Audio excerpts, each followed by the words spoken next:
कितना सुंदर दृश्य है। मंदिरों से घंटियों की कितनी मधुर ध्वनि आ रही है। उधर देखो, आकाश की ओर।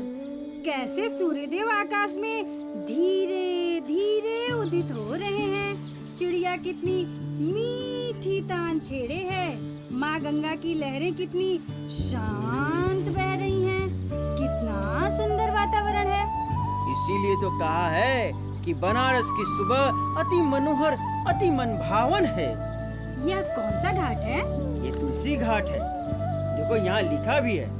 यहीं पर गोस्वामी तुलसीदास जी ने रामचरितमानस की रचना पूर्ण की। जिन मित्र दुख होय दुखारी, तिनहि बिलोकत पातक भारी।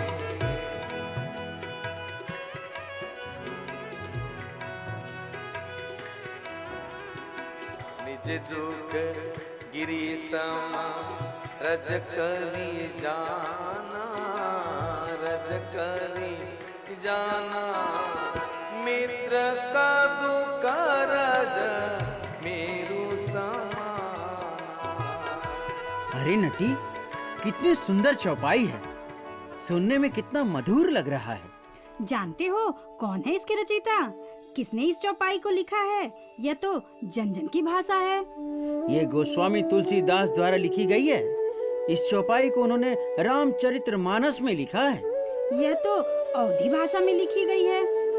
तुलसीदास जी ने लोक भाषा अवधी और अपनी बहुत सी रचनाएं ब्रज भाषा में भी की है, जो आम लोगों में अति प्रिय है। जानती हो ना, तुलसीदास जी ने रामचरितमानस की रचना बनारस के घाटों पर ही की थी। हाँ, वही बनारस जो सर्व विद्या की राजधानी है, जहाँ पर ऐसी विभूतियाँ हुई जिन्होंने धार्मिक रूढ़िवादी मान्यताओं को तोड़ा था। और हाँ, जिन्होंने भारत ही नहीं पूरे विश्व को नई दिशा दी।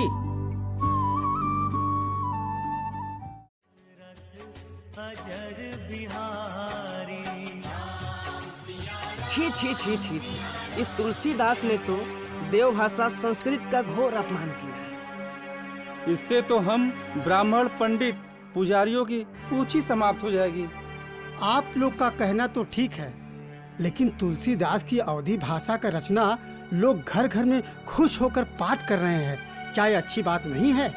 आपकी बात तो एकदम सही है। सबको संस्कृत तो समझ में आती नहीं है। राम राम राम राम, इस तरह तो अनर्थ हो जाएगा। चलो महंत जी के यहाँ चलते हैं। इसके निवारण के लिए एक सभा बुलाई जाए, जिसमें तुलसीदास को भी बुलाया जाए। हाँ हाँ, आप ठीक कहते हैं, ऐसा ही किया जाए।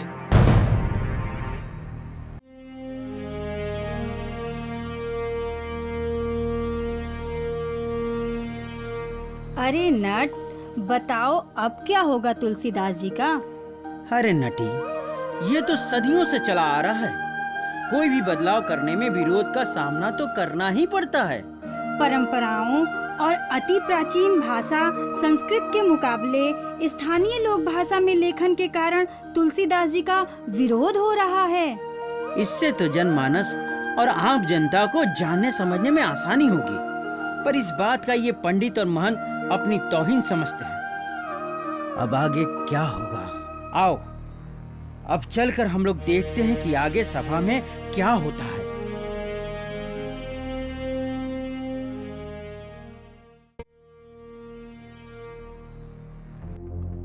तुलसीदास जी, आप पर आरोप है कि आपने देववाणी संस्कृत का अपमान किया है।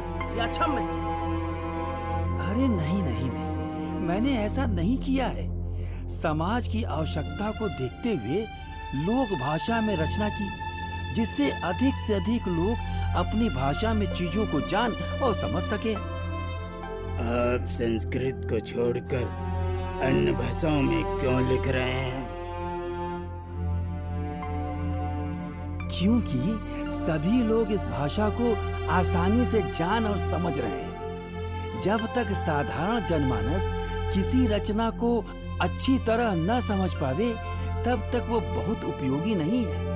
इस कारण ही मैंने लोक भाषा अवधी आदि में लिखा है। आप सदियों से चली आ रही लेखन की परंपरा को क्यों तोड़ रहे हैं? नहीं नहीं नहीं, मैंने युग की मांग के कारण इस परंपरा को तोड़ा है। जब पुरानी परंपराएं टूटती हैं, तभी नई परंपराओं का जन्म और विकास होता है। यही प्रकृति का नियम है।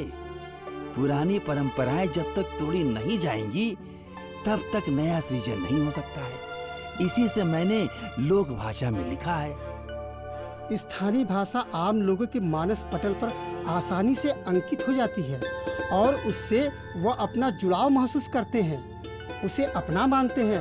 यह अवधी और ब्रज भाषा में रचना करने का मुख्य उद्देश्य है। आप कौन सी लोक मंगल की रचना करते हैं, जबकि आप तो वर्तमान व्यवस्था के विरुद्ध लगते हैं? जो कविता लोक मंगल का विधान नहीं करती और जिसे पढ़ने के बाद मन में सद्वृत्तियां जागृत नहीं होती, वो भला किस काम की?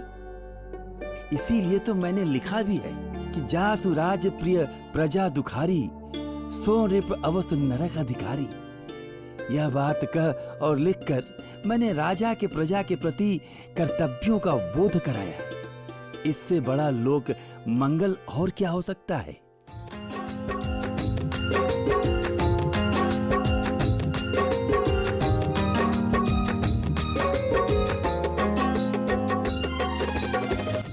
आज तो तुम बहुत खुश नजर आ रहे हो।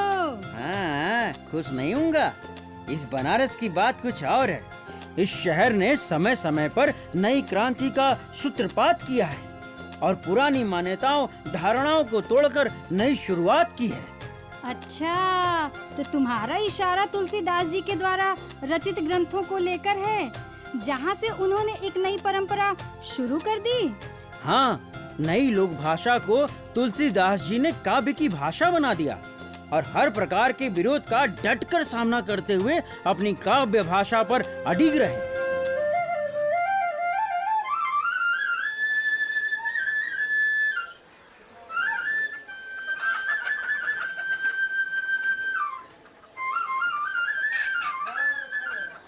तुलसीदास अपनी भाषा में रचना किए हैं। हाँ भैया, यह तो जन जन की माया है। अभी तक हम लोगन के बड़ा बड़ा संस्कृत के ग्रंथन के पढ़े में बड़ा दिक्कत होत रहल। अब अपन भाषा में कितना आसानी से समझ आ जात हो। हाँ भैया, आप ठीक कहत हैं। तुलसीदास जी का हम लोगन पर बड़ा उपकार है, जे हम लोगन के अपन भाषा में इतना रचना किए।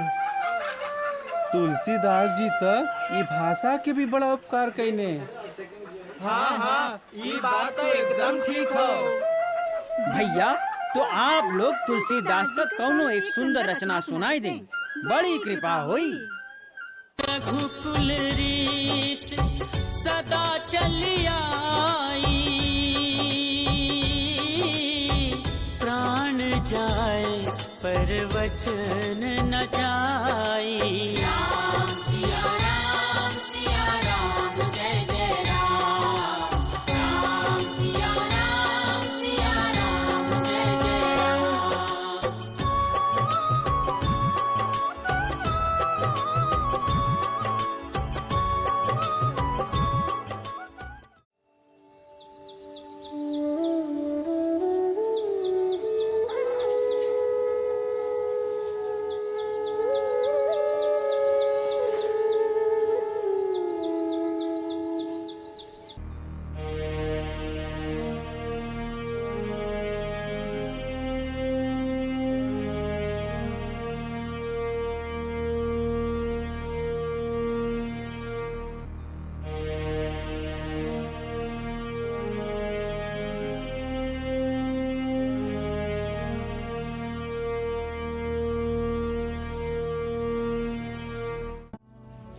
मित्र दुख होय दुखारी, तिनहि बिलोकत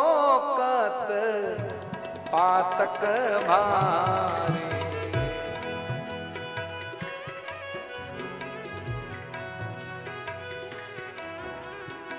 निज दुख गिरि सम रज करी जाना, रज करी जाना।